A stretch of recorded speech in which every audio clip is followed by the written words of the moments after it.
21 question number आगे पढ़ते हैं, फिर समझते हैं कि क्या है। तो सूची 1 को सूची 2 के साथ सम्मिलित कीजिए और सूचियों के नीचे दिए गए कूट का प्रयोग कर सही उत्तर का चयन कीजिए। देखिए, सूची 1 और सूची 2 शपथ है एक तरफ, एक है कृतकारी। कृतकारी मतलब जैसे कि राष्ट्रपति का पद है, तो राष्ट्रपति का पद क्या है, इसमें मिलाना है प्रतिज्ञान के रूप में और या शपथ के रूप में।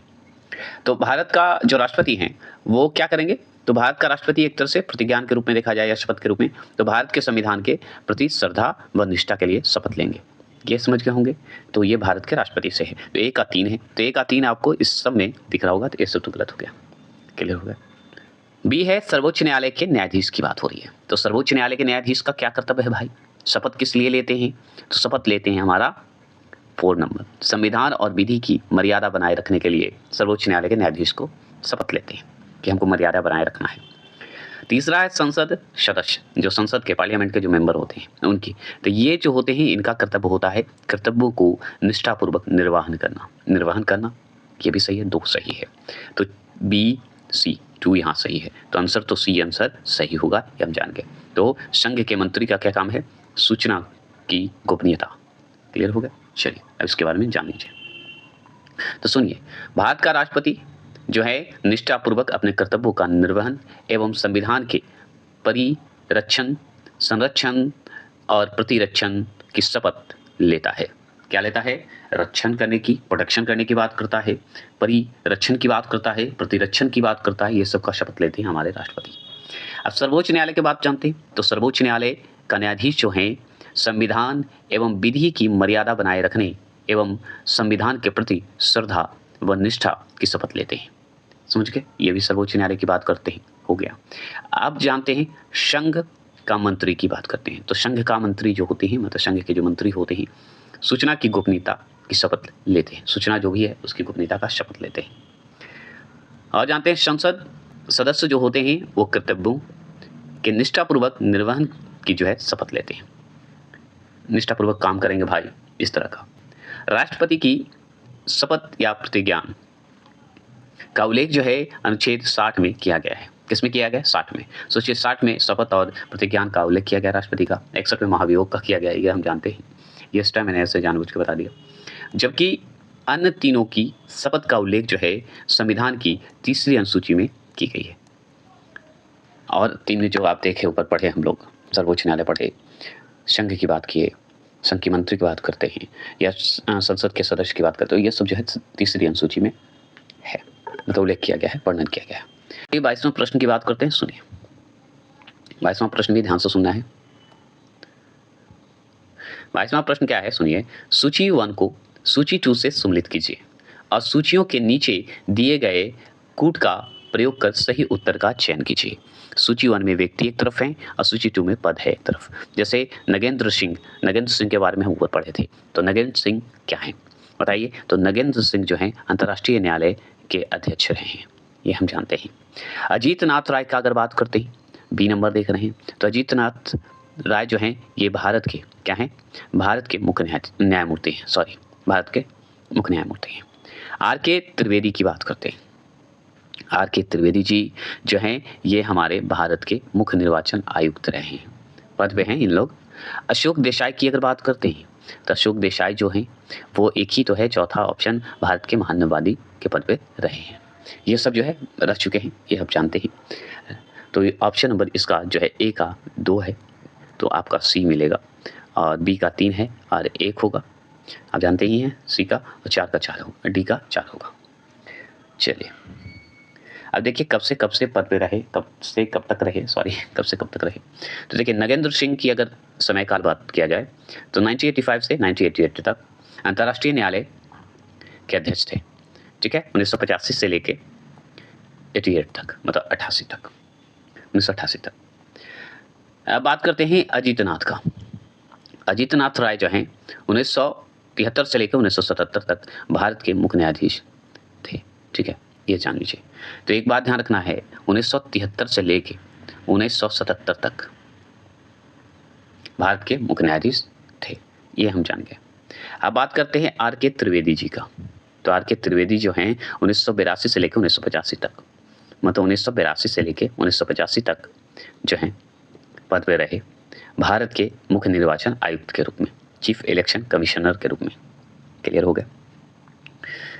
आगे बात करते हैं एवं अशोक देसाई की बात करते हैं। अशोक देसाई की अगर बात करें, समयकाल की बात करें, तो 1996 से लेकर 1998 तक जो है भारत के महान्यवादी मतलब अटॉर्नी जनरल ऑफ इंडिया रह चुके हैं। समझ गए, अशोक देसाई। तो 1996 से लेकर 1998 मतलब 1996 से लेकर 1998। चलिए करते हैं, आगे चलते हैं। 23वां प्रश्न है कि निम्नलिखित में से कौन जो है जून 2019 में सृजित भारतीय विशिष्ट पहचान प्राधिकरण, जिसे UIDAL शॉर्ट फॉर्म में बोला जाता है, ठीक है, भारतीय विशिष्ट पहचान प्राधिकरण के प्रथम महानिदेशक नियुक्त किए गए हैं। तो कौन किए गए थे बताइए? नीलेकनी, ठीक है, नंदन नीलेकनी नाम है, बी है, ठीक है, नीलेकनी नाम है। तो सुनिए, नंदन नीलेकनी जून 2019 में भारतीय विशिष्ट पहचान प्राधिकरण के प्रथम महानिदेशक नियुक्त किए गए थे। वर्तमान में इसके अध्यक्ष जे सत्यनारायण हैं। तो वर्तमान में कौन है? जे सत्यनारायण जी हैं। ये अपडेट चेंज होते रहता है, ये सब आपको देखते रहना है, ठीक है। चलिए 24वां प्रश्न की बात करते हैं। 24वां प्रश्न है, ध्यान से सुनिएगा। 24 क्वेश्चन नंबर है कि सूची 1 को सूची 2 से सम्मिलित कीजिए और दिए गए कूट का प्रयोग कर सही उत्तर चुनिए। तो एक तरफ अधिकारी है और दूसरे तरफ संस्थान है। तो आप जानते हैं भारत का उपराष्ट्रपति, भारत का उपराष्ट्रपति क्या होंगे? तो भारत का उपराष्ट्रपति हमारे राज्यसभा से जुड़े होंगे, संस्था से जुड़े हैं, हम ऐसे याद करेंगे। भारत का नियंत्रक एवं महालेखा परीक्षक की बात करते हैं, तो ये जो है हमारे लोक लेखा समिति से जुड़े हुए हम जानते हैं। राज्य का महाधिवक्ता या महान्यवादी की बात करते हैं, तो राज्य का पूछ रहा है, राज्य का महाधिवक्ता की बात कर रहा है, तो ये किससे जुड़े होंगे? आप अच्छे से जानते हैं कि ये उच्च न्यायालय से जुड़े होंगे। भारत का महान्यवादी की बात करते हैं, ये राज्य का महाधिवक्ता हो गया, यही महान्यवादी हो गए कि नहीं? दोनों का मैंने बोला था। तो राज्य का महाधिवक्ता उच्च न्यायालय, भारत का महान्यवादी लोकसभा की बैठक करेगा। ये क्लियर हो गए। तो आप जानते हैं ऑप्शन नंबर ए, ठीक है, 3 1 4 2 राज्य का अगर रहेगा तो उच्च न्यायालय से संबंधित है, भारत का महान्यवादी लोकसभा की बैठक से संबंधित है। चलिए इसके बारे में जानते हैं। तो सुनिए, भारत का उपराष्ट्रपति राज्यसभा का पदेन सभापति होता है, ये हम जानते हैं। भारत के नियंत्रक एवं महालेखा परीक्षक की रिपोर्ट पर संसद की चाहे लोक लेखा समिति जांच करती है, ये भी हम जानते हैं, जिसे CAG बोला जाता है। राज्य का महाधिवक्ता उच्च न्यायालय के न्यायाधीश नियुक्त होने की योग्यता रखता है। सोचिए, राज्य का जो महाधिवक्ता होते हैं। भारत का महान्यवादी जो होते हैं लोकसभा की बैठकों में भाग लेते हैं, ये इंपॉर्टेंट है, यही था जुड़े हुए संस्था। 25 क्वेश्चन नंबर देखते हैं। 25 क्वेश्चन नंबर है कि भारतीय प्रेस काउंसिल एक क्या है बताइए? भारतीय प्रेस काउंसिल है जो एक क्या है? सांविधिक है। क्या है? सांविधिक एवं अर्ध न्यायिक निकाय है, एवं अर्ध न्यायिक निकाय माना जाता है, ये जरूर ध्यान रखना है प्रेस हमारा। अब चलिए जानते हैं इसके बारे में। तो देखिए, भारतीय प्रेस काउंसिल जो है विधिक है, क्या है? सांविधिक है एवं अर्ध न्यायिक निकाय है, ये हम जानेंगे, जिसकी स्थापना 4 जुलाई 1966 को हुआ था। कब हुआ था? 4 जुलाई 1966 को हुआ था, ठीक है। अब एक बात और जान लीजिए, 4 जुलाई 1966 में संसद से पारित एक अधिनियम के द्वारा की गई थी, समझ गए। इसके वर्तमान अध्यक्ष अगर देखा जाए न्यायमूर्ति रंजन प्रकाश देसाई हैं। ये सब अपडेट बदलते रहते हैं, ध्यान रखना है। अभी वर्तमान के अध्यक्ष के रूप में न्यायमूर्ति रंजन प्रकाश देसाई हैं, ये ध्यान रखना है, ठीक है। तो ये जान लीजिए, यहाँ पे क्लियर कर देता हूँ कि ये सांविधिक एवं अर्ध जो है न्यायिक निकाय है। चलिए 26 क्वेश्चन नंबर क्या है? 26 क्वेश्चन नंबर है कि निम्नलिखित में से कौन सा एक मानव संसाधन विकास मंत्रालय का विभाग नहीं है? कौन सा नहीं है? तो इस ऑप्शन के हिसाब से आपको बताना है। तो डी नंबर महिला और बाल विकास विभाग जो है ये मानव संसाधन विकास मंत्रालय का विभाग नहीं। शिक्षा मंत्रालय के वर्तमान में जो है 2 विभाग हैं। पहला कौन? स्कूली शिक्षा और साक्षरता विभाग है, ये पहला हुआ आपका। उच्चतर शिक्षा विभाग है, क्या है? उच्चतर शिक्षा विभाग है।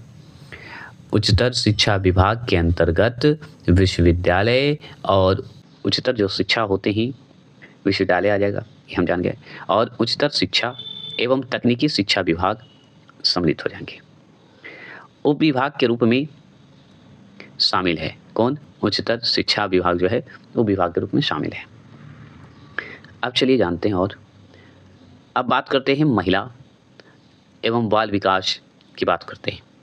तो महिला एवं बाल विकास विभाग की स्थापना वर्ष 1985 में हुआ। कब हुआ? 1985 में हुआ था, 85 में हुआ था। 85 में मानव संसाधन विकास मंत्रालय के अंतर्गत की गई थी। मानव संसाधन विकास मंत्रालय के अंतर्गत की गई थी 1985 में। किंतु 30 जनवरी 2006 को बात करते हैं। तो 30 जनवरी जो आप देख रहे हैं 2006 देख रहे हैं, 6 को इस विभाग को मंत्रालय का दर्जा दे दिया गया। किसका दिया गया? मंत्रालय का दर्जा दे दिया गया। इसका उद्देश्य क्या है? इसका उद्देश्य है महिलाओं तथा बच्चों के समग्र विकास को बढ़ावा देना। ठीक है, महिलाओं तथा बच्चों के समग्र विकास को बढ़ावा देना है। 27वां प्रश्न क्या है? 27वां प्रश्न है निम्नलिखित का सही कालानुक्रम है। नीचे लिखे गए कूट का उपयोग करते हुए सही उत्तर दीजिए, बताइए क्या होगा आंसर। तो याद रखिएगा ताशकंद समझौता की बात करें 1966 है। ठीक है, ये हम जान गए। अगर बात करें भारत सोवियत समझौता की बात करें तो 1971 है। ठीक है, ये हम जान गए। अगर बात करें शिमला समझौता की बात करें तो 1972 है। ठीक है, ये हम जान गए। फरक्का समझौता की बात करें तो 1975 है। क्लियर हो गए? तो ये हमारा ऑप्शन नंबर ए जो है सही होगा। क्यों होगा? पहले तो 1966 की बात करते हैं, चौथा होगा।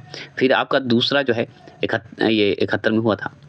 तीसरा आपका शिमला समझौता हुआ। चौथा फरक्का समझौता हुआ था 1975। तो सही हो गया। अब सुनिए, 11 दिसंबर 1966 को भारत पाकिस्तान के मध्य ताशकंद समझौता हुआ था।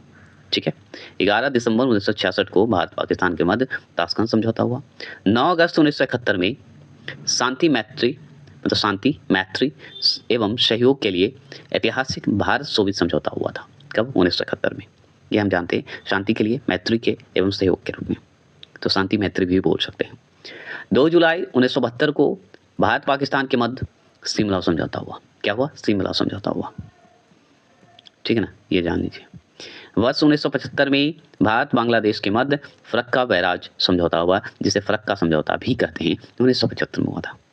चलिए आगे चलिए प्रश्न की बात करते हैं। 28वां प्रश्न क्या है? निम्नलिखित युग्मों में कौन एक सम्मिलित नहीं है? तो एक सवाल ये है। तो ऑप्शन नंबर अगर देखा जाए तो देखिए, इपिको आंदोलन कहा जाए, चिपको आंदोलन कहा जाए, नर्मदा बचाओ आंदोलन कहा जाए, ये सब सही है, ये तीनों सही है। लेकिन शांति घाटी आंदोलन जो है बाबा आमटे हैं, ये आपका गलत है। ठीक है, चलिए अब कैसे जानते हैं। शांति घाटी आंदोलन जो आप देख रहे हैं डी नंबर, ये सुगथा कुमारी संबंधित थी। कौन थी? सुगथा कुमारी जो है संबंधित थी। जबकि बाबा आमटे जो हैं वन्य जीव संरक्षण तथा नर्मदा बचाओ आंदोलन से जुड़े हुए थे। आप जान लीजिए। तो मेधा पाटकर जो हैं और बाबा आमटे दोनों थे नर्मदा बचाओ से। समझ गए? चलिए 29वां प्रश्न की बात करते हैं। निम्नलिखित युग्मों पर विचार कीजिए। क्षेत्र जो प्रायः समाचारों में आते हैं देश हैं। बताइएगा, मतलब देश का जो क्षेत्र है वो समाचारों में आते रहते हैं।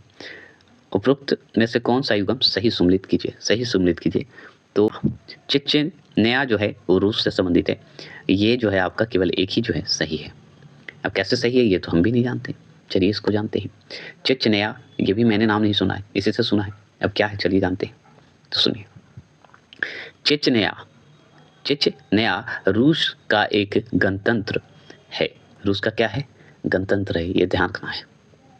यह जो है कॉकेस, क्या है? कॉकेस पर्वत के उत्तर में कैस्पियन सागर से 100 किमी की दूरी पर स्थित है चेचन्या।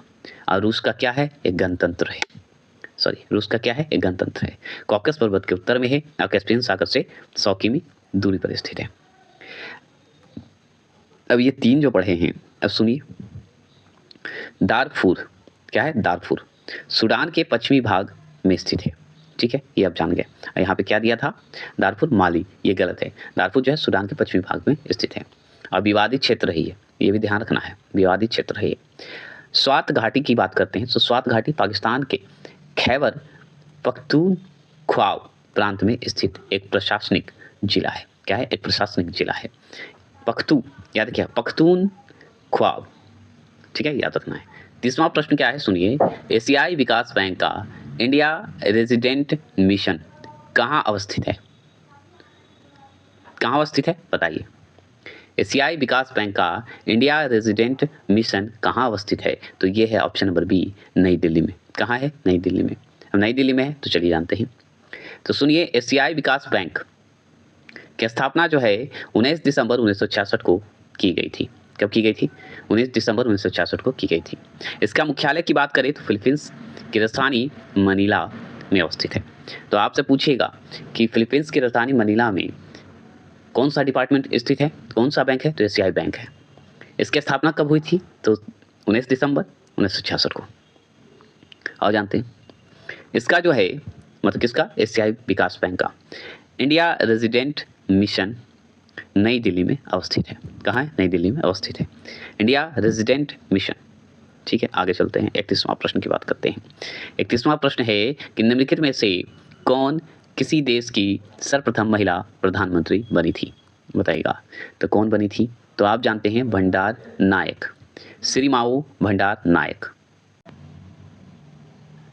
चलिए, तो अब इस क्वेश्चन के बारे में जानकारी लेते हैं। तो वर्ष 1960 में 1960 की बात हो रही है, 1960 की बात हो रही है। श्रीमाओ भंडार नायके श्रीलंका की प्रथम महिला प्रधानमंत्री बनने के साथ साथ ही विश्व के किसी भी देश की प्रथम महिला प्रधानमंत्री बनी थी। सोचिए, प्रथम महिला तो प्रधानमंत्री बनी ही थी, लेकिन विश्व के किसी भी देश की प्रथम महिला प्रधानमंत्री बनी थी। कौन? भंडार नायक। याद रखिएगा, ये श्रीलंका की थी और 1960 में बनी थी। क्लियर? तो ये जो 32 देख रहे हैं कि निम्नलिखित देशों पर विचार कीजिए। उपरोक्त में से कौन से देश आर्कटिक काउंसिल के सदस्य हैं? आर्कटिक काउंसिल के सदस्य हैं। तो आपको बताना है, तो एक बात ध्यान रखना है कि इसका आंसर जो है डेनमार्क होगा, एक ये सही होगा। दूसरा बताना है रशियन फेडरेशन, रशियन जो है फेडरेशन होंगे, 1 और 3 होंगे। एक आपका 5वां यूनाइटेड स्टेट ऑफ अमेरिका होगा। ये 3 होंगे आर्कटिक काउंसिल के मेंबर। ठीक है, तो आपका यहाँ पे डी आंसर होगा, ये जान लीजिए। चलिए, अब देखिए आर्कटिक जो है काउंसिल मतलब आर्कटिक परिषद की बात हो रही है। आर्कटिक काउंसिल उसी को कहते हैं। इसकी स्थापना की बात करें तो ओटावा घोषणा पत्र के द्वारा वर्ष 1996 में की गई थी। तो आर्कटिक परिषद की स्थापना की बात की जाए किस वर्ष हुआ था? तो 1996 में हुआ था, 1996 में हुआ था। किस घोषणा पत्र के तहत? ओटावा घोषणा पत्र के द्वारा, ये हम जान गए। अब इसके जो है निम्न 8 सदस्य देश हैं, मतलब 8 देश जो है इसमें जान लीजिए सदस्य बना हुआ है आर्कटिक परिषद का, जिसकी स्थापना 1996 में ओटावा घोषणा पत्र के द्वारा हुआ था। अब 8 देश है तो कौन कौन है? तो डेनमार्क हम पढ़ चुके हैं, रूस भी है, ये जान लीजिए, रशियन रूस, फिनलैंड आप जानते हैं, है ना। तो डेनमार्क, रूस, जो कि आप देखे हैं ना यहाँ पे क्या था, तीसरा नंबर रशियन फेडरेशन, है ना, रशियन फेडरेशन, तो यही है। तो डेनमार्क, रूस, Finland, Norway, Sweden, America, Iceland और कनाडा, ये 8 मेंबर हैं, मतलब 8 देश हैं। तो याद रखना है, डेनमार्क हो गया, रूस हो गया, फिनलैंड हो गया, नॉर्वे हो गया, स्वीडन हो गया, अमेरिका हो गया, आइसलैंड हो गया और कनाडा हो गया। ये आपके 8 देश हैं, मेंबर हैं, ये ध्यान रखना है। इसका उद्देश्य क्या था आर्कटिक परिषद का, जिसमें 8 मेंबर हैं, 8 देश सदस्य है, 8 देश जो है सदस्य बना हुआ है। तो इसका उद्देश्य है आर्कटिक क्षेत्र जितने भी हैं, आर्कटिक क्षेत्र मतलब जो आर्कटिक क्षेत्र हैं, आर्कटिक क्षेत्र के पर्यावरण संरक्षण की बात करता है। आर्कटिक क्षेत्र के पर्यावरण तथा सहयोग देना, उस क्षेत्र का समन्वय करना और संसाधनों के समुचित उपयोग को प्रोत्साहन देना, वहाँ के जो संसाधन है उसका समुचित उपयोग करना और प्रोत्साहन देना। यही 8 सदस्यों जो है मिलकर इस पे काम करते हैं। क्लियर हो? यही उद्देश्य भी है। चलिए, क्वेश्चन नंबर है, निम्नलिखित कथनों में कौन सा सत्य नहीं है? सत्य नहीं बताना है, तो सत्य नहीं है तो हम जानते हैं सी जो है हमारा सत्य नहीं है। मैडम विकाजी कामा भारतीय राष्ट्रीय कांग्रेस के प्रथम अध्यक्ष मतलब प्रथम महिला अध्यक्ष थी, तो यही तो गलत है। प्रथम महिला अध्यक्ष तो हमारी कांग्रेस की कौन थी? एनी बेसेंट थी। मैडम विकाजी कामा तिरंगा फहराने के नाम से जानी जाती है, हम जानते हैं, है ना। तो ये तो हम चलिए जान लेंगे। आगे तो ये जान लीजिए, politics in India Rajni Kothari का पथ प्रदर्शक शोध अध्ययन है। हाँ, ये बात सत्य है। वित्त आयोग का गठन अनुच्छेद 280 के अंतर्गत किया गया है, ये भी सही है। चलिए तो सुन लीजिए, मैडम विकासी कामा जर्मनी के स्टुटगार्ट, कहाँ स्टुटगार्ट, गार्ट बोल सकते हैं, ठीक है ना, स्टुटगार्ट में 22 अगस्त 1907 को हुई अंतर्राष्ट्रीय सोशलिस्ट कांग्रेस के सम्मेलन में तिरंगे फहराने के लिए प्रसिद्ध हैं। तो मैडम विकाजी कामा का नाम सुने होंगे, जो कि जर्मनी के जो स्टुटगार्ट है वहाँ पे 22 अगस्त 1907 को क्या की थी, तिरंगा फहराई थी, इसलिए ये प्रसिद्ध हैं। ये अंतर्राष्ट्रीय सोशलिस्ट कांग्रेस के सम्मेलन में किए थे, उस समय किए थे, समझ गए। जबकि देखा जाए तो एनी बेसेंट भारतीय राष्ट्रीय कांग्रेस की प्रथम महिला अध्यक्ष थी, ये हम जानते हैं। इन्होंने भारतीय राष्ट्रीय कांग्रेस के जो है कलकत्ता अधिवेशन की अध्यक्षता वर्ष 1917 में की थी, एनी बेसेंट, है ना। चलिए जानते हैं आगे। 34 क्वेश्चन नंबर की बात करते हैं। 34 क्वेश्चन नंबर है, निम्नलिखित अधिकारियों पर विचार कीजिए। निम्नलिखित अधिकारियों पर विचार कीजिए, वरीयता क्रम इनके सही अनुक्रम हैं। तो इनके वरीयता के हिसाब से आपको सही अनुक्रम में सजाना है। तो आप जानते हैं क्या होगा। तो आप देखिए, इसमें मंत्रिमंडल है, मुख्य निर्वाचन आयुक्त हैं, संघ के कैबिनेट मंत्री हैं, भारत के मुख्य न्यायाधीश हैं। अब बताइए क्या है। देखिए, तो इस अधिकारियों की वरीयता के हिसाब से अगर देखा जाए तो हम देखेंगे भारत के मुख्य न्यायाधीश चौथे नंबर आगे पहले होंगे, मुख्य न्यायाधीश, संघ के फिर कैबिनेट मंत्री होंगे, तो 4 और 3 जहाँ दिखेगा यही होंगे, यहाँ पे भी 4 और 3 था, लेकिन आप जान लीजिए उसके बाद आपका मुख्य निर्वाचन आयुक्त होगा, लास्ट में आपका मंत्रिमंडल सचिव होगा, समझ गए। तो यही 4 3 2 1, जो कि यहाँ पे आप देख रहे होंगे कि भारत के प्रोटोकॉल मतलब महत्वपूर्ण पदों के पदानुक्रम में जो है विभिन्न पदाधिकारियों और अधिकारियों का वरीयता क्रम इस प्रकार हैं। तो भारत के मुख्य न्यायाधीश होंगे, फिर संघ के कैबिनेट मंत्री होंगे, फिर मुख्य निर्वाचन आयुक्त और मंत्रिमंडल सचिव होंगे। ये वरीयता अधिकार के हिसाब से ये बांटा गया है, और जो कि मुख्य न्यायाधीश भारत के आगे हैं। 35 क्वेश्चन नंबर है कि निम्नलिखित में कौन विश्व का जो है नवीनतम राष्ट्र है। निम्नलिखित में से कौन विश्व का नवीनतम राष्ट्र है। तो ऑप्शन नंबर डी दक्षिणी सूडान है। क्या है, दक्षिणी सूडान है। अब चलिए जानते हैं। तो सुनिए, 9 जुलाई 2011 को सूडान से अलग होकर एक नवीनतम राष्ट्र दक्षिण सूडान बना। तो आपसे पूछेगा 9 जुलाई 2011 को सूडान से अलग होकर एक नवीनतम राष्ट्र बना, उसका नाम क्या है, दक्षिणी सूडान या दक्षिण सूडान या साउथ सूडान बोल सकते हैं, जिसकी राजधानी जुबा है। तो जुबा किसकी राजधानी है, सूडान की। कौन सी, साउथ सूडान की, मतलब दक्षिण सूडान की। ये सूडान से अलग कब हुआ, 9 जुलाई 2011 को, ये हम जान गए। यह जो है, एक बात ध्यान रखिएगा, यह संयुक्त राष्ट्र संघ का 193 सदस्य था, ठीक है। तो संयुक्त राष्ट्र संघ का 193वां देश रहा है दक्षिण सूडान, मतलब 193वां देश रहा है। 36 क्वेश्चन नंबर क्या है कि भारत सरकार की वरीयता क्रम में भारत के मुख्य न्यायाधीश के ऊपर कौन आता है। तो भारत सरकार की वरीयता क्रम में भारत के मुख्य न्यायाधीश के रूप में कौन आता है। तो ऑप्शन नंबर बी भूतपूर्व राष्ट्रपति आते हैं। कौन आते हैं, भूतपूर्व राष्ट्रपति आते हैं। भारत के मुख्य न्यायाधीश से ऊपर वरीयता क्रम इस प्रकार है, मतलब भारत के मुख्य न्यायाधीश जो होते हैं, मुख्य न्यायाधीश से जो ऊपर की वरीयता होता है, मतलब पद की बात हो रही है, इस प्रकार है। तो सबसे राष्ट्रपति पहले में, दूसरे उपराष्ट्रपति आएंगे, तीसरे में प्रधानमंत्री। अगर बात करें चौथे में राज्यों के राज्यपाल आएंगे, मतलब अपने राज्य में, भूतपूर्व राष्ट्रपति तथा उप प्रधानमंत्री। इसके बाद छठे स्थान पर भारत का मुख्य न्यायाधीश एवं लोकसभा अध्यक्ष का स्थान आता है, जो वरीयता क्रम में समकक्ष होते हैं, इक्वल होते हैं। क्लियर हो गए। चलिए 37वां प्रश्न की बात करते हैं। 37वां प्रश्न है, केंद्रीय कर्मचारियों के वेतन पुनरीक्षण हेतु सिफारिश देने के लिए छठे वेतन आयोग के अध्यक्ष थे। बाहरी आवाज को इग्नोर करिएगा। तो इस ऑप्शन के हिसाब से बताइए, मतलब छठे वेतन आयोग के अध्यक्ष थे, कौन थे, ये डायरेक्ट सवाल है। तो बी आपका BN श्री कृष्णा थे, VA श्री कृष्ण बता दीजिएगा, ठीक है, कृष्णा भी बोल सकते हैं।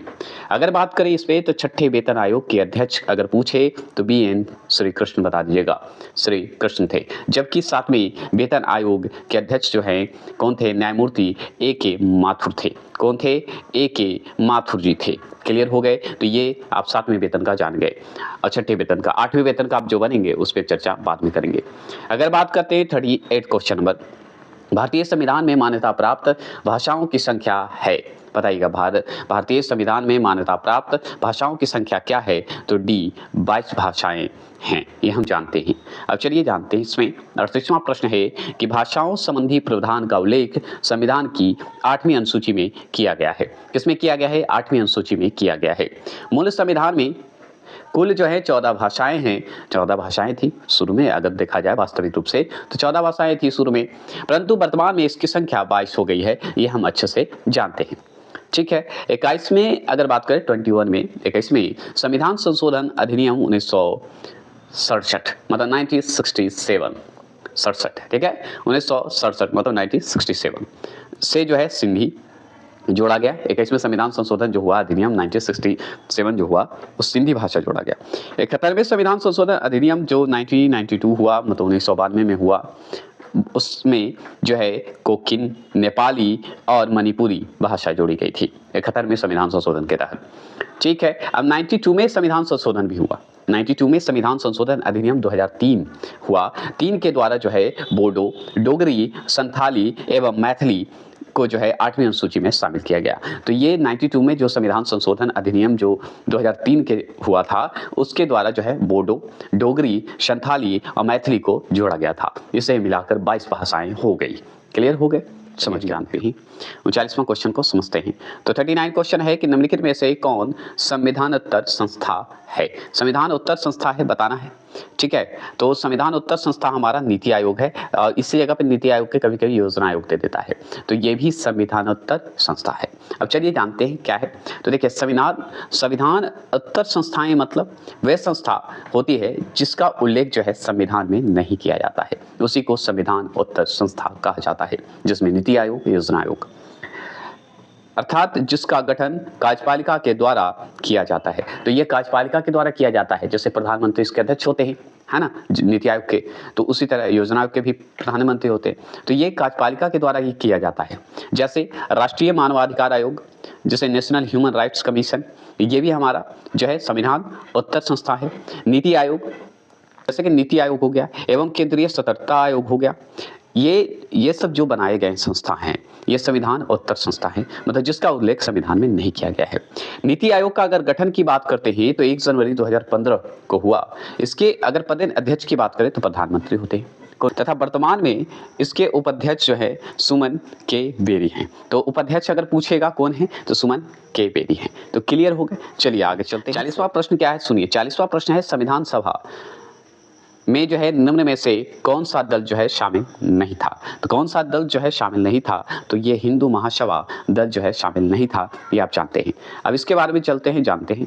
तो हिंदू महासभा की स्थापना जो है वर्ष 1915 में हुई। तो सुनिए, हिंदू महासभा की स्थापना कब हुआ, किस वर्ष हुआ? 1915 में हुई थी।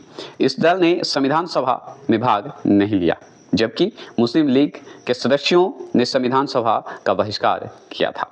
तो मुस्लिम लीग जो है संविधान सभा का बहिष्कार किया था, ये भी बात सही है। अगर 41 क्वेश्चन नंबर की अगर बात करें तो भारत में पहली बार राष्ट्रीय आपातकाल घोषित किया गया था। तो कब किया गया था बताइएगा?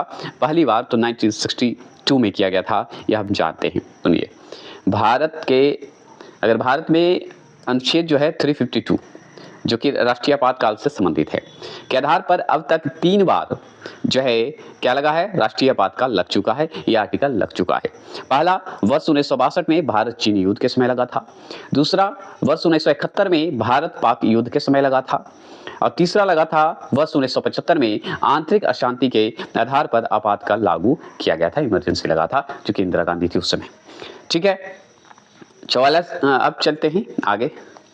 44 में संविधान संशोधन मतलब 44वें संविधान संशोधन अधिनियम 1978 मतलब 1978 के द्वारा आंतरिक अशांति के स्थान पर सशस्त्र विद्रोह शब्द जोड़ दिए गए। तो 44वें संविधान संशोधन के तहत जो है 1978 के द्वारा पहले आंतरिक अशांति के नाम से जाना जाता था, जो कि ये जब संविधान संशोधन हुआ 44 में तो सशस्त्र विद्रोह के नाम से जाना गया।